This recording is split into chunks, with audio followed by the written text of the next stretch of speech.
जय हिंद साथियों, स्वागत है आप सभी का आपके अपने चैनल स्टडी गाइडेंस विथ दीपक में, जहां पढ़ाई होती है आसान और मज़ेदार।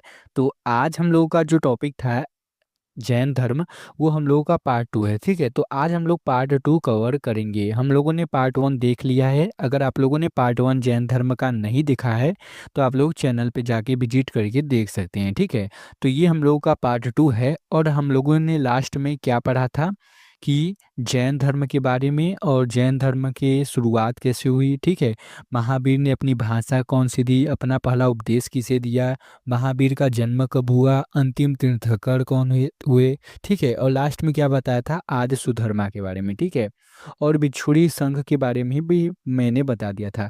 अब हम लोगों का जो टॉपिक है वो है प्रमुख जैन तीर्थंकर और उनके प्रतीक।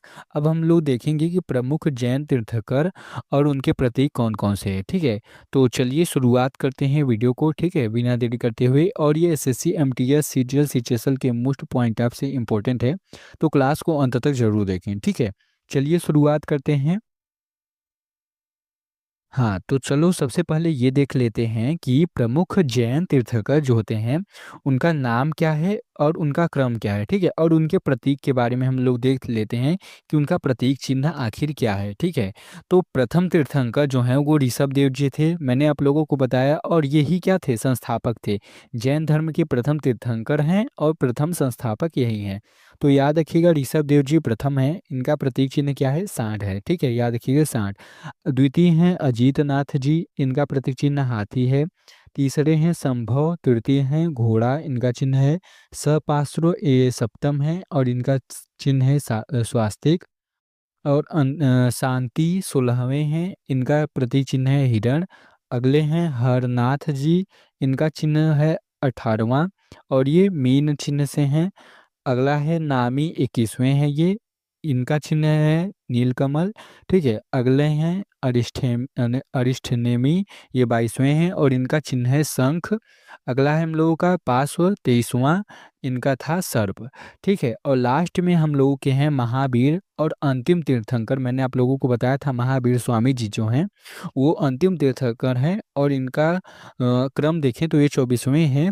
और कौन सा चिन्ह है इनका, तो ये सिंह से हैं, सिंह यानी शेर। ठीक है, तो याद रखिए आप लोग, ऋषभ देव का प्रथम सांड हो गया, अजीतनाथ जी का हाथी, संभव का घोड़ा। कुछ कुछ इंपॉर्टेंट याद रखिएगा, जैसे ऋषभ देव जी प्रथम है तो इनका प्रतीक चिन्ह सांड है, ये आप लोग याद रखिएगा। और अंतिम वाला आप लोग याद रख सकते हैं कि महावीर स्वामी जी हैं, इनका प्रतीक चिन्ह सिंह है। ठीक है, तो ये हम लोगों ने देख लिया कि जैन तीर्थंकर और उनके प्रतीक चिन्ह। ठीक है, चलिए आगे बढ़ते हैं बिना देरी करते हुए। अब हम लोग देखेंगे कि जो जैन धर्म थे, जो जैन तीर्थंकर थे, ऋषभ देव और अरिष्टनेमी, इन दोनों के बारे में थोड़ा सा हम लोग चर्चा करते हैं। ठीक है, तो यहाँ पे नोट में मैंने कुछ लिखा है कि जो दो जैन तीर्थंकर थे, ठीक है, कौन कौन, ऋषभ देव थे जो प्रथम थे, और जो अरिष्टनेमी थे, अरिष्टनेमी कौन से नंबर पे थे, 22वें, और जो ऋषभ देव थे वो प्रथम थे, वो प्रथम थे। ठीक है, यानी पहले नंबर पे। कि नामों का उल्लेख जो है वो ऋग्वेद में मिलता है, वेद यानी ऋग्वेद में मिलता है। ठीक है, अरिष्ट नेमी जो थे उनका जो भगवान कृष्ण का निकट संबंधी माना जाता है, भगवान कृष्ण के साथ निकट संबंधी माना जाता है, जो ऋग्वेद है उसी में लिखा है। ठीक है, तो ऋषभ देव और अरिष्ट नेमी नामों का उल्लेख जो है वो ऋग्वेद में मिलता है। ठीक है, चलिए अगला देखते हैं। अगला क्या हम लोगों का यहाँ पे, अगला है हम लोगों का लगभग 300 ईसा पूर्व में क्या हुआ, देखिए कहानी को पढ़िए। लगभग 300 ईसा पूर्व में, ठीक है, 300 ईसा पूर्व में मगध में 12 वर्षों का भीषण अकाल पड़ा। अकाल पड़ा यानी गर्मी, यानी सूखा पड़ गया। ठीक है, खाने और पीने के लिए। ठीक है, जिसके कारण वहाँ जो भद्रबाहु थे, ठीक है, अपने शिष्यों सहित कर्नाटक चले गए। कहाँ पे चले गए, भद्रबाहु जो थे अपने शिष्यों के साथ कर्नाटक चले गए। किंतु कुछ अनुयायी स्थूलभद्र के साथ, भद्रबाहु और स्थूलभद्र, ठीक है, भद्रबाहु और स्थूलभद्र के साथ मगध में ही रुक गए। ये इन लोगों के शिष्य थे। ठीक है, जैन धर्म के ये शिष्य थे, स्थूलभद्र और भद्रबाहु। ठीक है, बाद में क्या हुआ, किंतु कुछ अनुयायी जो स्थूलभद्र के साथ मगध में ही रुक गए। ठीक है, कुछ जो अनुयायी हैं मतलब उनके सुनने वाले हैं उपदेश, वो भद्रबाहु जी के उनके साथ कर्नाटक चले गए, और कुछ स्थूलभद्र के साथ मगध में ही रुक गए। ठीक है, अकाल पड़ गया लेकिन फिर भी रुक गए। भद्रबाहु के वापस लौटने पर, जब भद्रबाहु यानी अकाल खत्म हो गया, तो वापस लौटने पर मगध के साधुओं से उनका गहरा मतभेद हो गया, यानी लड़ाई हो गई। ठीक है, मगध के जो साधु थे उन लोगों से लड़ाई हो गई, जिसके परिणाम स्वरूप जैन मत जो है वो श्वेतांबर एवं दिगंबर नामक दो संप्रदायों में बढ़ गया। ठीक है, तो आप लोगों को कहानी समझ में आ गया होगा कि 300 ईसा पूर्व में जब भीषण अकाल पड़ा 12 वर्षों के लिए, ठीक है, 12 वर्षों का भीषण अकाल पड़ा, तो भद्रबाहु जो है अपने शिष्यों सहित कर्नाटक चला गया, और स्थूलभद्र जो है वो मगध में ही रुक गया। भद्रबाहु जब वापस आया तो वो लड़ाई होने लगा साधुओं में, जिसके परिणाम स्वरूप क्या हुआ, जैन मत दो भागों में बढ़ गया, श्वेतांबर एवं दिगंबर, ठीक है, नामक दो संप्रदायों में बढ़ गया। स्थूलभद्र के जो शिष्य थे वे श्वेतांबर यानी श्वेत वस्त्र धारण करने वाले, यानी श्वेत यानी सफेद कपड़ा पहनने वाले जो हैं शिष्य कहलाएं, और जो भद्रबाहु जो हैं वो शिष्य दिगंबर कहलाएं। ठीक है, भद्रबाहु के जो शिष्य थे वो दिगंबर कहलाएं। दिगंबर यानी नग्न रहने वाले शिष्य कहलाए। ठीक है, नग्न रहने से तात्पर्य ये है कि उन्होंने वृक्ष से बने हुए कपड़े पहन लिए। ठीक है, तो यहाँ पे श्वेतांबर यानी श्वेत वस्त्र धारण करने वाले, और दिगंबर यानी नग्न रहने वाले दो शिष्यों का संप्रदाय यहाँ पे बन गया। ठीक है, एक स्थूलभद्र के हो गए और एक स्थूलभद्र के, और एक भद्रबाहु के, याद रखिएगा दोनों नाम। ठीक है, भद्रबाहु और स्थूलभद्र। चलिए नेक्स्ट चलते हैं, अगला क्या हम लोगों का यहाँ पे। तो आप लोगों को ये कहानी अच्छे समझ में आ गई होगी। चलिए आगे बढ़ते हैं, आगे क्या है हम लोगों का, आगे है हम लोगों का जैन संगीतिया। अब हम लोग पढ़ेंगे कि जैन संगीतिया में क्या होता है। ठीक है, जैन संगीतियों में क्या होता है। तो जो संगीति थी वो दो भागों में बटी थी, एक प्रथम था एक द्वितीय था। ठीक है, एक प्रथम था द्वितीय था। अगर बात करें प्रथम किस वर्ष हुआ था, तो 300 ईसा पूर्व में प्रथम हुआ था। ठीक है, प्रथम संगीति कब हुआ था, तो 300 ईसा पूर्व में। याद रखिएगा, ये एग्जाम में मोस्ट इम्पोर्टेंट है, एग्जाम में आ चुका है कि पूछ लिया जाए कि प्रथम जैन संगीति कब हुआ था, तो 300 ईसा पूर्व में हुआ था। अगर हम बात करें कि स्थल यानी स्थान कहाँ पे हुआ था, तो पाटलिपुत्र में हुआ था, याद रखिएगा। और इसके अध्यक्ष जो थे वो स्थूलभद्र जी थे। ठीक है, स्थूलभद्र जी इसके अध्यक्ष थे। अगर बात करें द्वितीय संगीति कब हुआ, यहाँ पे द्वितीय संगीति कब हुआ, तो द्वितीय संगीति 6ठी शताब्दी में हुआ। कब हुआ, यहाँ पे 6ठी शताब्दी में हुआ। अगर बात करें किस स्थान पे हुआ, तो वल्लभी गुजरात में हुआ, और इसके अध्यक्ष कौन थे, तो क्षमा श्रवण जी थे। ठीक है, याद रखिएगा, प्रथम संगीति हुआ 300 ईसा पूर्व में, द्वितीय संगीति हुआ 6ठी शताब्दी में। ठीक है, स्थान भी याद रखिएगा, पाटलिपुत्र, और ये गुजरात। इसके अध्यक्ष स्थूलभद्र, इसके अध्यक्ष क्षमा श्रवण।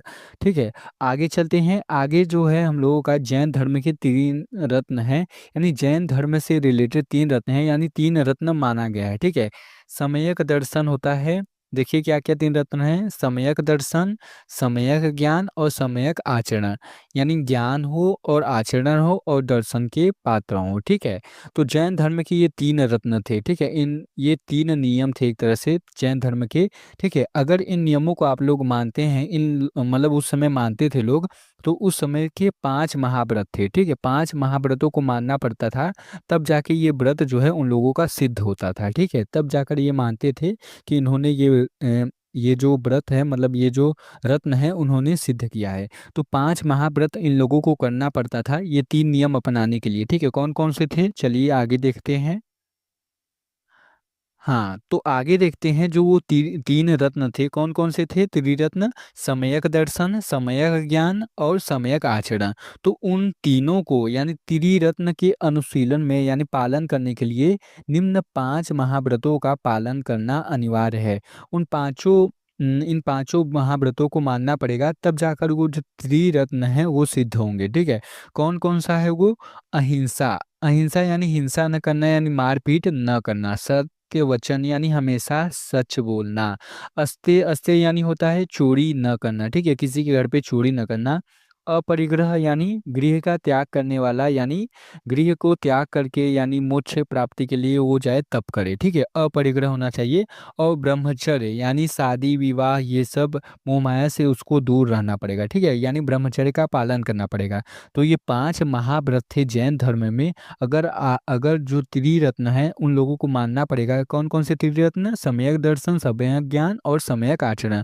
उन त्रिरत्नों को मानने के लिए आप लोगों को ये 5 महाव्रतों का पालन करना पड़ेगा, ठीक है। कौन कौन से? अहिंसा, हिंसा न करना, सदा सत्य वचन बोलना, तीसरा अस्तेय यानी चोरी न करना, चौथा है अपरिग्रह यानी अपरिग्रह यानी क्या बताया था मैंने?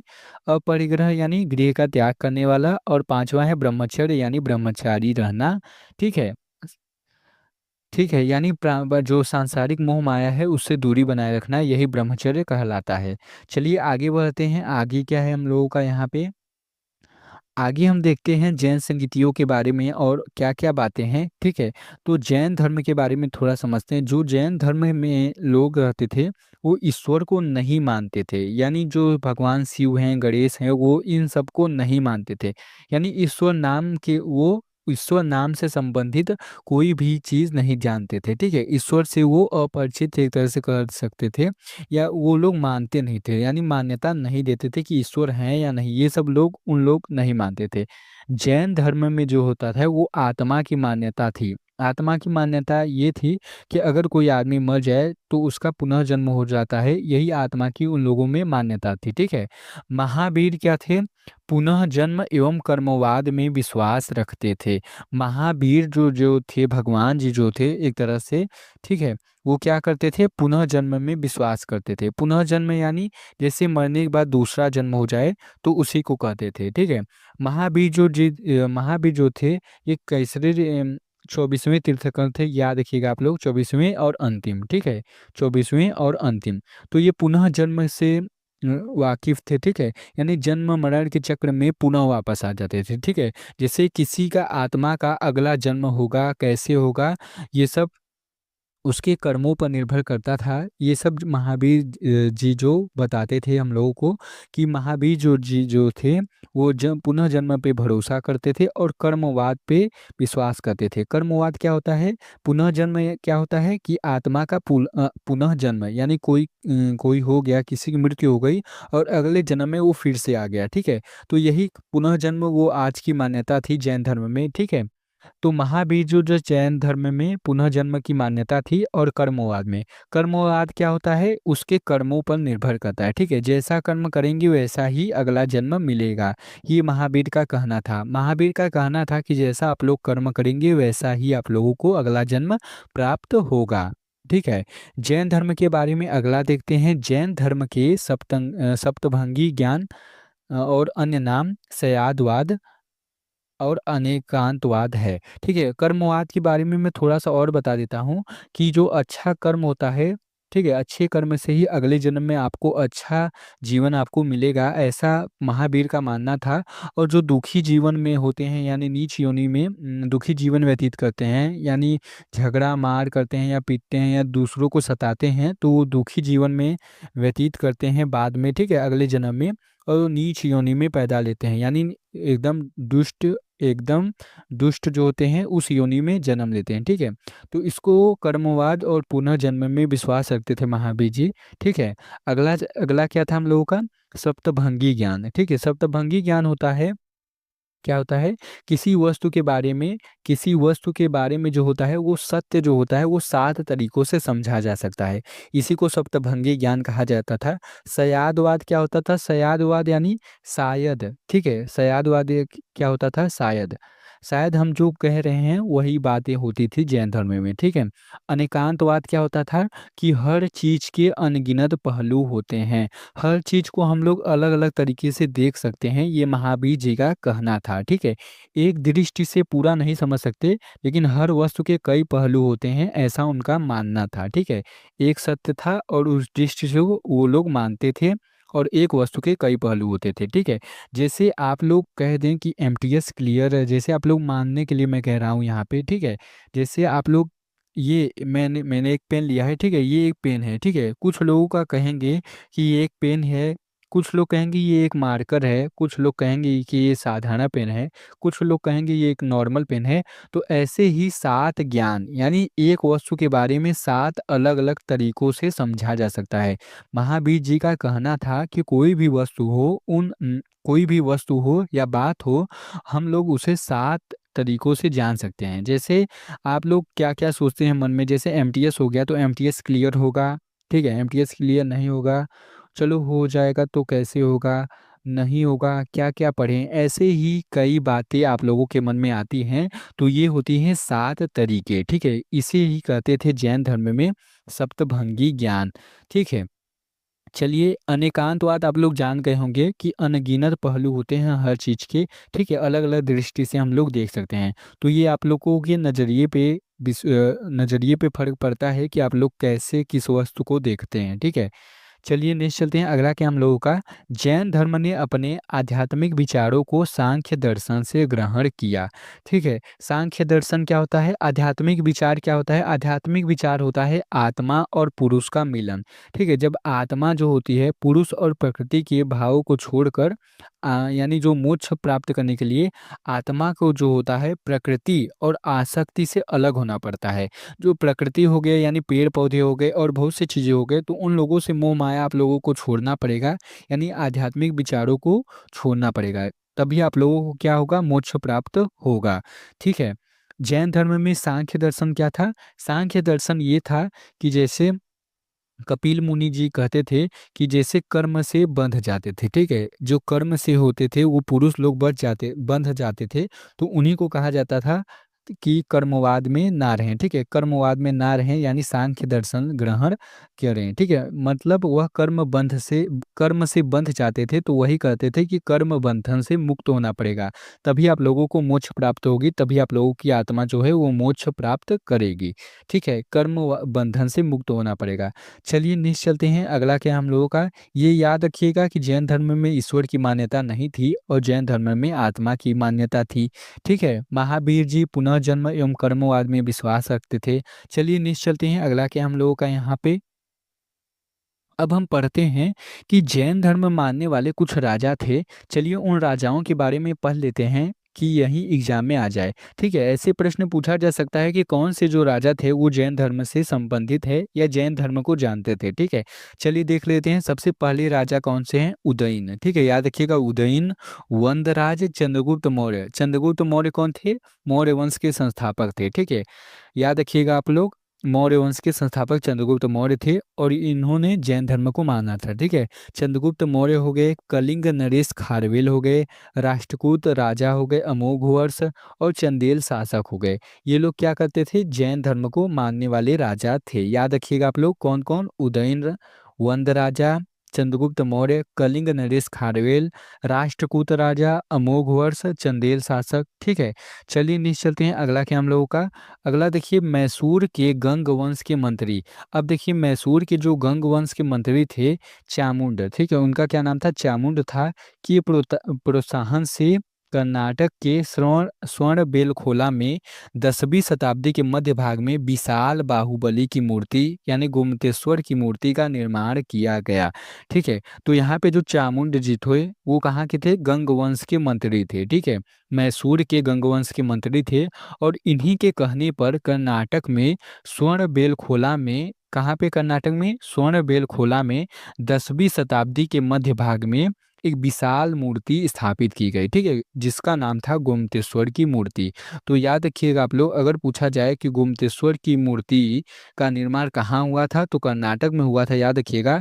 अगर बात करें किसके प्रोत्साहन से हुआ था, तो चामुंड के प्रोत्साहन से हुआ था और ये गंग वंश के मंत्री थे, ठीक है? चलिए नेक्स्ट चलते हैं, अगला क्या हम लोगों का यहाँ पे, अगला देखिए, कुछ कुछ पॉइंट आपसे ये बहुत ही इंपॉर्टेंट है, जैन संगीतियाँ क्या क्या थी।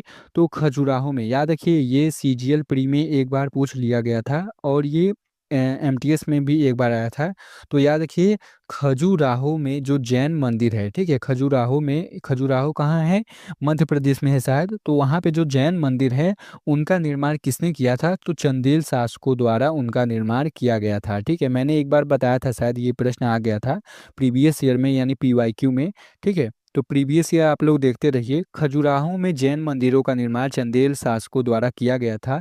और अगला देखिए, मौर्योत्तर युग में मथुरा जैन धर्म का प्रसिद्ध केंद्र था। मथुरा कला का संबंध जैन धर्म से है।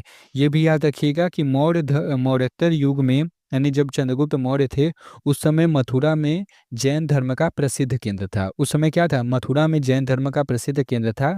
और मथुरा कला का संबंध जैन धर्म से है, ये भी याद रखिएगा, मथुरा कला का संबंध जैन धर्म से है। अगला चलते हैं, अगला क्या है, जैन तीर्थंकरों की जीवनी जो है वो भद्रबाहु द्वारा रचित कल्पसूत्रम में है। ठीक है, जो जैन तीर्थंकर हैं उनकी जो जीवनी है, यानी तीर्थंकर कौन कौन से हो गए, अजीतनाथ हो गए, संभव हो गए, सपासुर हो गए, ठीक है, अरथनाथ हो गए, अरिष्टनोमी हो गए, महावीर जी हो गए। तो भद्रबाहु द्वारा रचित कल्पसूत्र में ये सभी बातें हैं, याद रखिएगा।